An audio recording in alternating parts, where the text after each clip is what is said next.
Just 17 years old, Thandiwe Abdullah is in her sophomore year at Howard University, but she says her experience thus far has been less than what she expected. We first started noticing water on the floor, I think 2 weeks ago. We didn't understand where it was coming from because there was no visible damages to the wall, to anything in our dorm. And so me and my roommate were really confused, just didn't understand where any of the water was coming from, and ultimately attributed to maybe I spilled something and it was my fault. So that happened in our closet and in our room area, and we just were confused about it. She says she and her roommate called maintenance once they noticed the puddles weren't drying up. Maintenance comes, they look into it, and no one tells us anything.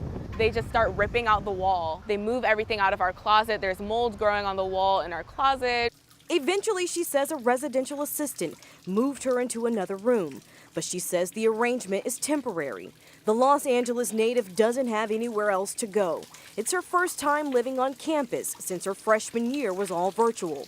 And now she fears she could end up having to pay more for the space she's in if her room can't be repaired.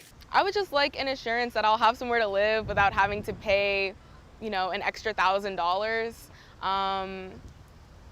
That my roommates will have somewhere to live, and that I won't have to go home or drop out. The Vice President of Student Affairs, Cynthia Evers, says their housing partners were made aware of the problem earlier this week and that the source of the leak was a cracked pipe. The residents were notified that water would need to be temporarily shut off so that they could perform repairs and try to fix the pipe. Evers added that she's been in contact with all the students impacted, and accommodations have been made to keep students in dorms that meet their needs. The objective is not to try to make her pay any more money because of the situation. We're trying to keep it as customer service as possible. In Northwest D.C., Megan Rivers, WUSA 9.